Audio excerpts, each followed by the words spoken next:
Car सेवक से भोजपाली बाबा बने रविंद्र गुप्ता जी को अयोध्या से इनविटेशन आया है। सबसे बड़ी बात यह कि 22 साल की उम्र में रविंद्र गुप्ता जी, जो कि अब भोजपाली बाबा हैं, इन्हें भगवान राम की ऐसी धुन सवार हुई कि ये कार सेवा करने 6 दिसंबर 1992 को अयोध्या पहुंचे। उन लोगों में शुमार थे जिन्होंने कार सेवा की और उस दौरान विवादित ढांचा गिरा। हमारे साथ हैं भोजपाली बाबा।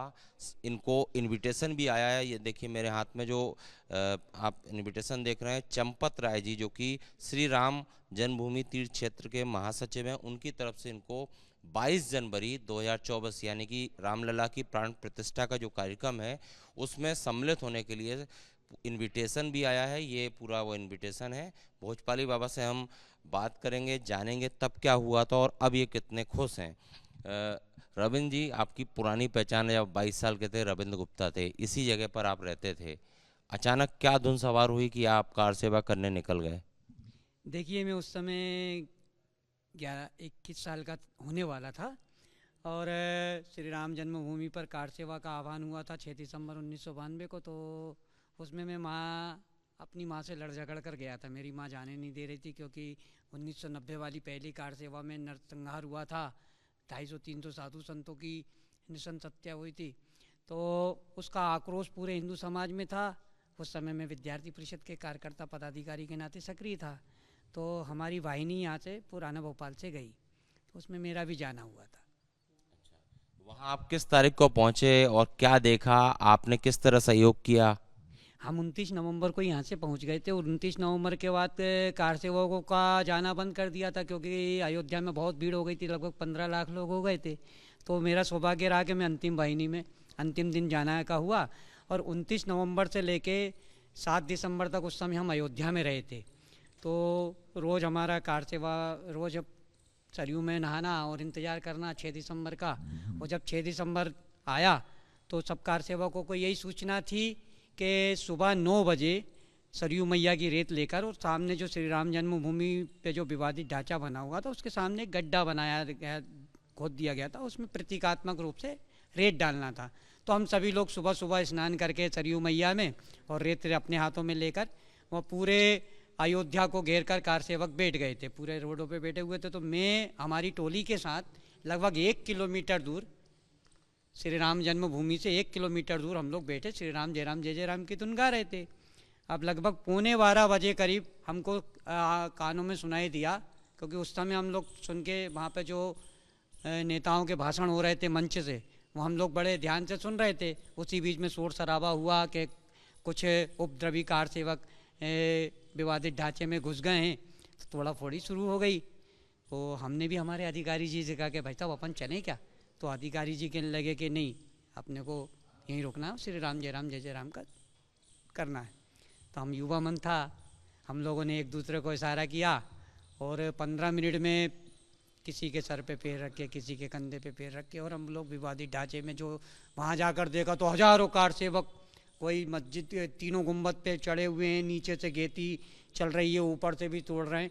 हमने अपनी आँखों से एक गुंबद गिरते देखा, दूसरा गुंबद गिरता देखा, और जब वो तीसरा गुंबद गिर रहा था, मुख्य गुंबद जिसके नीचे प्रभु श्री राम का विग्रह स्थापित था, रामलला विराजमान थे, तो उसको श्री रामचंद्र परमहंस दास जी महाराज जब उसको ध्वस्त होने के पहले जब उस सिंहासन को उठा रहे थे, तो उस समय में भी वहाँ था, हमारी टोली वहीं थी। तो हमारे युवा मन में ये पीड़ा आई कि हम हमारे हिंदू राष्ट्र में, हम हमारे भारत देश में भगवान प्रभु श्री राम के मंदिर को बनाने के लिए इतना संघर्ष करना पड़ा है कि 17 लड़ाइयाँ लड़ी, 2 लाख लोग बलिदान हुए। तो क्या मैं इतना नहीं कर सकता कि मैं जब तक ये भव्य मंदिर नहीं बना, क्योंकि हम उस समय कच्चा मंदिर बना दिया था। तो कच्चा मंदिर बनाने के बाद मेरे मन में ये पीड़ा आई कि जब तक ये भव्य मंदिर नहीं बन जाएगा तब तक मैं हिंदू समाज के संगठन के कार्य में सहयोग करूँगा, और जब तक विवाह नहीं करूँगा और यही कार्य करूँगा। आपने वहीं पर अयोध्या में ये संन्यास लेने का, शादी ना करने का एक प्रतिज्ञा ली। तो जब वहाँ से लौटे तो आपकी माँ आपको डांटी नहीं? तो मेरी माँ को जब मैंने बताया कि माँ मैं शादी नहीं करूँगा, क्योंकि मेरे 3 भाइयों की शादी हो चुकी थी, तो मैंने उनसे बोला माँ मैं शादी नहीं करूँगा और यही काम करूँगा, तो मेरी माँ रोने लगी। और मैंने कहा ठीक है। घर छोड़ने का भी फैसला ले लिया था मैंने कि जब शादी नहीं करूंगा तो यहाँ घर में क्या करूंगा, तो मैं संगठन के कार्य करूंगा राष्ट्रीय स्वयंसेवक संघ का पूर्णकालिक कार्यकर्ता के नाते। और फिर आपने नर्मदा परिक्रमा भी की 5 बार। वो सन 2012 से प्रारंभ हुई, क्योंकि पूर्णकालिक कार्यकर्ता के नाते जब माताजी पिताजी की सेवा करने के बाद, पिताजी के शांत होने के बाद, जब मैंने 2004 में परिवार छोड़ा तो 2007 अन्य संगठनों पर जगहों पर रहने के बाद और 2012 में मां नर्मदा मिली। जो प्रतिज्ञा ली थी वो अब पूरी हुई, कितनी खुशी मिल रही है जब ये इनविटेशन आपके हाथ में आपने देखा कि चंपत राय जी जो हैं उन्होंने आपको बुलाया है 22 जनवरी को ससम्मान शामिल होने के लिए, तो कितनी खुशी आपको है? जी प्रभु, मेरे को तो यानी चमत्कार से बड़ा कोई मामला है ये मेरे को समझ में नहीं आ रहा, क्योंकि मैं पिछले 6 साल से भगवान प्रभु राम के मंदिर का इंतजार करते करते कब माँ नर्मदा की पैदल परिक्रमा हो गई, कब वैराग्य आ गया, तो मैंने सारा संगठन के सारे दायित्व से मुक्ति, स्वतः मुक्ति लेकर मैं माँ नर्मदा वाला हो गया।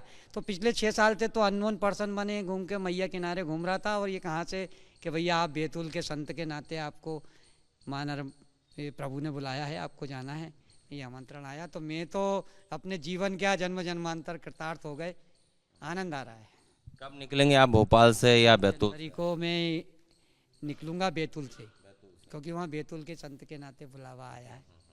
और अपने साथ कुछ और कार सेवकों को ले जाएंगे क्या? जो नहीं, क्या है कि वो आमंत्रण में ही ऐसा लिखा गया है कि आपको ना दंड रखना है वहाँ, ना कमंडल साधु संत वहाँ पर है, क्योंकि दूसरी बात है कि जब आप वहाँ से आए थे, जब वो विवादित ढांचा गिरा तो कुछ ईंटें भी आप लाए थे, वो कहाँ हैं अब, क्या हैं वो प्रभु? ये आप जो मंदिर देख रहे हैं, ये मंदिर जब बन रहा था तो उसके पहले ये हम यहीं रहते थे, तो इस मंदिर निर्माण को लेके हमने वो जगह छोड़ दी, ये जगह छोड़ दी। तो वो जो ईंट थी जो मैं लेकर आया था, वो ईंट इसी मंदिर की नींव में लगी हुई है।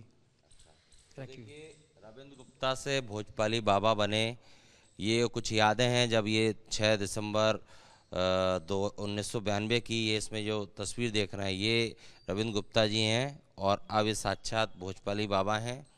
और ये इनविटेशन इनको आया है श्री राम जन्मभूमि तीर्थ क्षेत्र से, लगातार समाज सेवा कर रहे हैं, और इन्होंने जो प्रतिज्ञा ली थी कि शादी नहीं करेंगे जब तक राम मंदिर नहीं बनेगा, अब इनविटेशन जब इनको आया और इतने दिनों के इंतजार के बाद काफ़ी खुश हैं, भगवान राम के दर्शन भी करेंगे और इनकी प्रतिज्ञा भी यहाँ पर पूरी होती है।